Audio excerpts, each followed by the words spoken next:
Hey everybody, welcome to Top Rack Facts. Today, we're going to go over the top 10 most sinister things about Pablo Escobar you may not know. Make sure to watch until number 1, because it's one of the most vicious things I've ever heard about anyone in my entire life. Pablo Escobar is known as so many things, like the Godfather, the Cocaine Kingpin, and much more. No matter the numerous things Pablo Escobar is known for, there is a lot of viciousness to him, most of which many people are unaware of. So without further ado, let's take a look at some sinister things you don't know about Pablo Escobar. Number 10. He was so bad, his brother turned him in. Pablo Escobar's own blood brother contributed to his final capture. Do you know how vicious you have to be to have your own brother turn you in? After 16 months of hunting Escobar, he was traced by a phone call to his son and shot on a rooftop in Medellin based on information made available by his brother. If your own brother doesn't care if you're killed by the cops, then you're definitely a really bad man. Number 9. He had his own fleet of hitmen. He never really got his hands dirty. He had people do the dirty work for him. In Escobar's line of work, in order to rise to the top and remain there, a lot of terror and fear had to be incited in his colleagues and competitors. Number 8. His public image was based on Robin Hood. As hard as it may be to believe, Pablo Escobar was considered a savior by some people. He took on the persona of Robin Hood for some local communities. He built schools and sports fields for the locals, funded medical expenses for people who couldn't afford it, built homes for the poor, and donated a lot of money to charity. He constructed Barrio Pablo Escobar, which exists till today and houses more than 12,000 people in 2,800 homes. The welcome sign reads, "Welcome to Barrio Pablo Escobar. Here you breathe peace." He even had plans to run for presidency in Colombia, as people close to him would frequently speak of how he hated seeing people in poverty and suffering. So besides his sinister side, he had a savior alter ego, which he eventually used in manipulating people into treating him as a god. There have been reports of the people helping him escape government officials when an attempt would be made to arrest him. Some even killed policemen and government officials on his behalf. After his death, more than 25,000 locals held a funeral procession for the Cocaine King while mourning the death of their savior. Number 7. Silver or lead. Literally no one could escape Escobar's prowess. He was so feared that he was able to bribe the highest ranking police officers, judges, and politicians to make decisions in his favor. No one had a choice, as he operated by the slogan, "Silver or lead," which meant those who could not be bribed with money or those who refused bribes would be shot and killed. He also killed or bribed journalists who dared to defy or speak out against him. So even when he carried out large bank transactions that would warrant an eye from the government would turn a blind eye and ignore the dealings. Number 6. He once bombed a plane. Is there anything this man didn't do? In 1989, 101 passengers and a crew of 6 were all killed during an explosion in a Boeing 727. The plane crashed near Bogota, and it is one of the deadliest criminal attacks to happen in Colombia. The explosion killed 2 Americans on the flight and became another reason for the US government to be on the search for Escobar. Witnesses of this crash say that the sky was full of pieced bodies and luggage falling down. Escobar had planned this explosion in the hopes that it would kill a presidential candidate, Cesar Gaviria. However, the man didn't get on the flight and eventually became the president of Colombia. Number 5. He stole from the dead for his first fortune. It's no surprise that for Escobar, the business would always come before morals.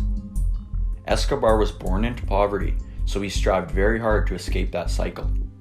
After dropping out of the university, Escobar lunged into the world and the business of crime by robbing the dead of their tombstones. One of his very first businesses was stealing tombstones from local graveyards. He would sand down the names and then sell the tombstones to smugglers. Why would anyone buy tombstones? Yeah, we don't know either. From selling these tombstones, he graduated to selling contrabands for smugglers, stealing cars, kidnapping people for ransom, before finally building his empire from the sales and smuggling of cocaine.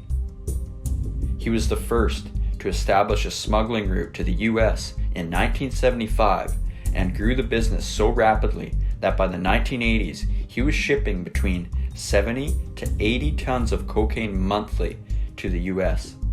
He would later run one of the largest drug cartels known to mankind and become the wealthiest criminal in history with a net worth of $55 million in today's value. He was so rich that he bought an island in the Bahamas and spent over $2,500 on rubber bands for his money monthly. He even made it to Forbes magazine. Number 4. Children weren't exempted from deaths.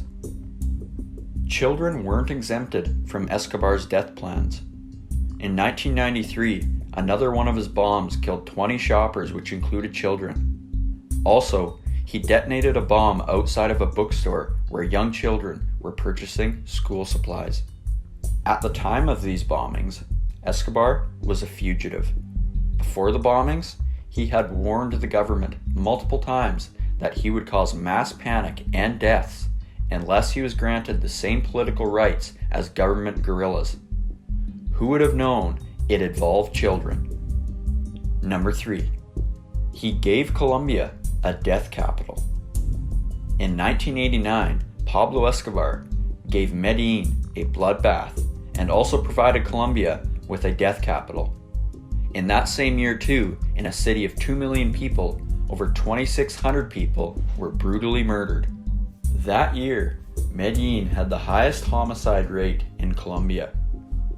Between 1985 to 1989, the city was under the control of Pablo's narcotics empire, and the daily deaths were out of the government's control. The deaths weren't specifically targeted at any group or set of people, they were random.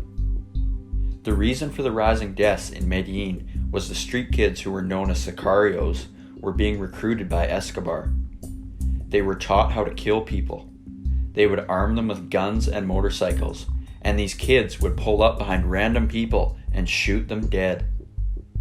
Another death spree of his was in 1985 when he laid siege alongside the M19 guerrilla group to attack the Palace of Justice and the Supreme Court of Colombia.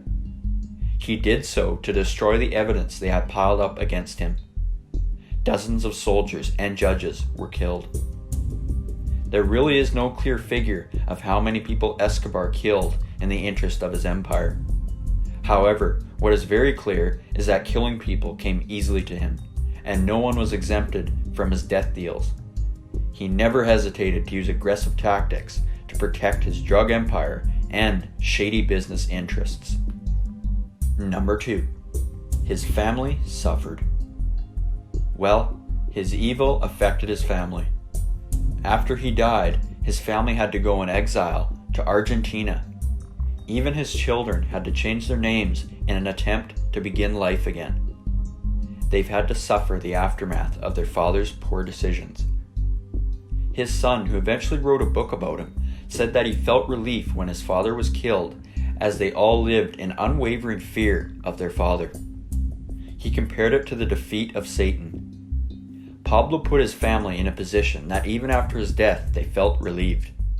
He was that terrible. Before we look at the most sinister thing about Pablo Escobar, if you've learned one thing that you didn't know about Pablo Escobar before, drop a thumbs up for us down below. Also, subscribe and turn on bell notifications so you get notified when we drop a new video. Finally, number 1. He was attracted to prepubescent girls. The most sinister of all, Pablo liked to have his fun with underage girls. He married a 15-year-old girl when he was 26, and even after his marriage to the girl, he would still seek out other young girls. He would throw parties, and his men would bait young girls to these parties for him. After one of his many depraved parties, the police discovered the dead bodies of 24 young girls, all under the age of 18. Even when he'd stay in his private luxury prison, his men would still deliver young girls to him. This man certainly lived a violent lifestyle. And with that, we've come to the end of this video. Subscribe and turn on notifications so you don't miss more videos of true crime and much more. Check out this playlist of my top videos on the rich and famous, and I'll see you in the next video. Thanks for watching, and take care.